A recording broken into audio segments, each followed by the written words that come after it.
Kimi insanlar karanlıktan korkar, kimileri ise sessizlikten. Ama dünyada öyle yerler vardır ki insan, kendisini izleyen bir çift gözün varlığını hisseder ve bunun yalnızca bir kuruntu olmasını umut eder. Çünkü bazen en büyük korku, gördüğünüz şey değildir. Asıl korku, sizi gören ama asla kendini göstermeyen şeydir. Bugün anlatacağım hikaye tam da bununla ilgili. Uzak bir dağ silsilesinin ortasında, haritalarda bile adı neredeyse unutulmuş eski bir gözetleme istasyonunda yaşanan olaylar. Yıllarca yalnızca birkaç kişinin bildiği bir sır olarak kaldı. Ta ki geriye yalnızca tek bir kayıt cihazı ve anlam verilemeyen notlar ulaşıncaya kadar. Eğer gece tek başınıza dinliyorsanız, belki ışıkları kapatmamak isteyebilirsiniz. Çünkü bu hikayeden sonra, arkanızda duran karanlığa eskisi gibi bakamayabilirsiniz. Kuzey Avrupa'nın sert iklimine sahip, sarp kayalıklarla çevrili Grendel Sıra Dağları'nın zirvelerinden birinde, onlarca yıl önce inşa edilmiş taş bir gözetleme kulesi bulunuyordu. Resmi kayıtlarda buranın adı yalnızca İstasyon 12 olarak geçiyordu. Soğuk Savaş döneminde kurulmuş, daha sonra meteorolojik gözlem merkezi olarak kullanılmaya başlanmıştı. Ancak teknolojinin gelişmesiyle birlikte istasyon neredeyse tamamen terk edilmiş. Yalnızca mevsimsel veri toplamak için belirli dönemlerde tek bir görevli gönderilmeye başlanmıştı. Bu yıl görevlendirilen kişi ise 38 yaşındaki Adrian Vos'tu. Hayatının büyük bölümünü dağlarda geçirmiş deneyimli bir gözlemciydi. İnsanlardan çok yalnızlığı seven, uzun sessizliklerden rahatsız olmayan bir karaktere sahipti. Bu yüzden 3 hafta boyunca tek başına bu istasyonda kalacak olması ona sıradan bir görev gibi görünüyordu. İstasyona ulaştığı ilk gün hava son derece sakindi. Gökyüzü gri bulutlarla kaplı olmasına rağmen rüzgar neredeyse hiç esmiyordu. Adrian taş binanın paslanmış kapısını açtığında içeride yılların nem kokusunu hissetti. Eski jeneratör hala çalışıyordu. Elektrik sistemi şaşırtıcı şekilde sağlamdı. Üst kattaki gözlem odasında geniş camlar bütün vadiyi görebilecek şekilde tasarlanmıştı. Gün boyunca cihazları kontrol etti. Ölçüm sistemlerini yeniden başlattı ve raporlarını merkeze göndermeye başladı. Her şey tamamen normal görünüyordu. Fakat ilk gecenin ilerleyen saatlerinde, dışarıyı dürbünle izlerken çok uzakta, sislerin arasında duran ince uzun bir silüet dikkatini çekti. İlk bakışta kuru bir ağaç gövdesine benziyordu. Fakat birkaç saniye sonra silüet yavaşça yer değiştirdi. Adrian dürbünü yeniden odakladı. Sis hareket etmişti. Ya da gerçekten o şekil yürümüştü. Ertesi sabah dışarı çıktığında gece gördüğü yerde hiçbir iz bulamadı. Kar zemini tertemizdi. İnsan ayak izi yoktu. Hayvan izi de görünmüyordu. Sadece rüzgarın oluşturduğu ince kar çizgileri uzanıyordu. Muhtemelen ışık yanılması, diye düşündü kendi kendine. Gün boyunca işine devam etti. Ancak öğleden sonra eski arşiv dolaplarını incelerken dikkatini çeken ince bir defter buldu. Derisi çatlamış kapağında yalnızca tek kelime yazıyordu. Gözcü. İç sayfalardaki yazılar yıllar önce burada görev yapan başka bir gözlemciye aitti. İlk sayfalar tamamen normal hava kayıtlarıyla doluydu. Fakat son sayfalara gelindikçe cümleler değişmeye başlamıştı. Vadide biri beni izliyor. Her gün biraz daha yaklaşıyor. Ben baktığım zaman duruyor. Işığı söndürdüğümde pencerenin önünde bekliyor.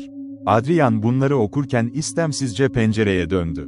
Dışarıda yine yalnızca sis vardı. Üçüncü gece rüzgar beklenmedik şekilde kesildi. Dağlarda tam bir sessizlik oluştu. Bu sessizlik öylesine derindi ki Adrian kendi nefesini bile rahatsız edici şekilde duyuyordu. Saat tam 2:17'de dışarıdaki hareket sensörü kısa süreliğine alarm verdi. Monitörü açtı. Kameralar yalnızca karla kaplı zemini gösteriyordu. Alarm birkaç saniye sonra sustu. Ardından ikinci alarm geldi. Bu kez kule girişinin hemen önündeki kamera devreye girdi.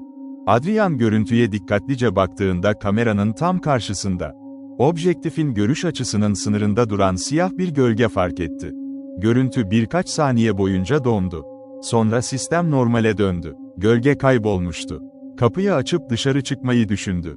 Fakat içine açıklayamadığı güçlü bir his buna engel oldu. Sanki dışarı çıkmasını isteyen biri vardı. Ertesi gün merkeze durumu bildirdiğinde teknik ekip kameralarda sinyal paraziti oluşmuş olabileceğini söyledi. Dağlarda manyetik alan değişimlerinin zaman zaman elektronik cihazları etkileyebileceğini anlattılar. Adrian mantıklı açıklamayı kabul etti. Ancak aynı akşam eski defteri okumaya devam ettiğinde son sahibinin şu cümlesiyle karşılaştı. Merkez her zaman sinyal paraziti diyor. Çünkü gerçeği kabul etmek istemiyorlar. O geceden sonra olaylar hızlanmaya başladı. Her sabah istasyonun çevresindeki kar üzerinde yalnızca tek bir çift ayak izi beliriyordu. İzler kulenin etrafında tam bir daire çiziyor, sonra başladığı noktada bitiyordu. Ne geliş yönü vardı ne de gidiş yönü. Adrian ölçümler yaptı. Ayak izleri insan ayağına benziyordu ancak normalden çok daha uzundu. Derinlikleri ise aynı ağırlıkta bir insanın bırakacağından çok fazlaydı. Sanki zemine olağanüstü ağır bir varlık basmıştı. 5. gece elektrik birkaç saniyeliğine kesildi. Karanlık bütün binayı yuttu. Jeneratör yeniden çalışana kadar yalnızca 4 saniye geçmişti. Ama Adrian'a göre o 4 saniye dakikalar sürmüş gibiydi. Çünkü elektrikler geldiğinde gözlem odasının buğulu camına içeriden yazılmış tek bir kelime gördü. Baktım. Adrian'ın kalbi hızla çarpmaya başladı. Camın önüne koştu. Parmak izleri içeriden yazılmış gibiydi. Oysa odada yalnızca kendisi bulunuyordu. Camı temizledi. Dakikalar sonra aynı yazı yeniden oluştu. Bu kez harfler çok daha yavaş beliriyordu. Sanki görünmeyen bir parmak, buğunun üzerine ağır ağır yazıyordu.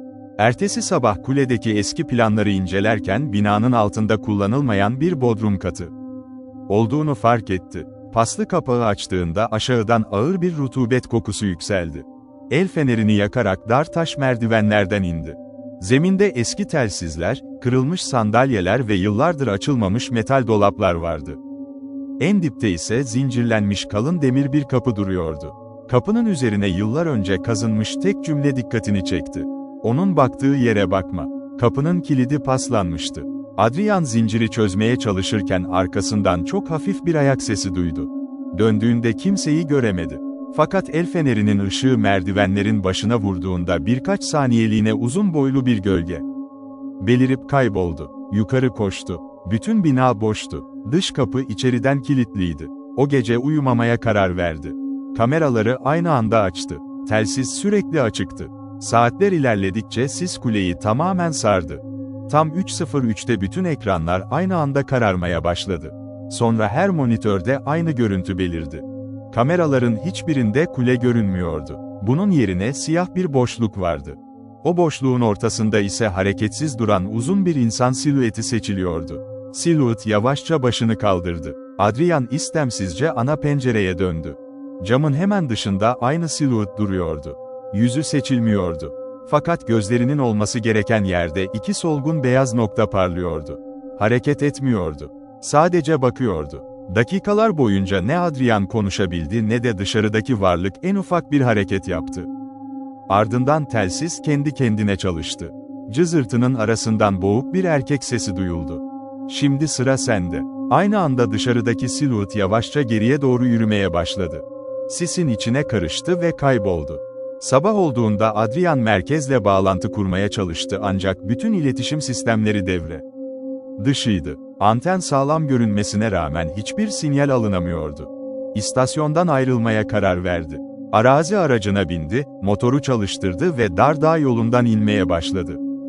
Yaklaşık 40 dakika sonra önüne eski gözetleme kulesi çıktı. Aynı kule, aynı kapı, aynı paslı anten. Yanlış yola sapmış olamazdı çünkü bu dağ yolunda tek bir güzergah vardı. Yeniden denedi. Sonuç değişmedi. Saatler boyunca ne tarafa giderse gitsin tekrar aynı kuleye ulaşıyordu. Akşam olduğunda umutsuzluk yerini korkuya bıraktı. Eski defterin son sayfasını tekrar açtı.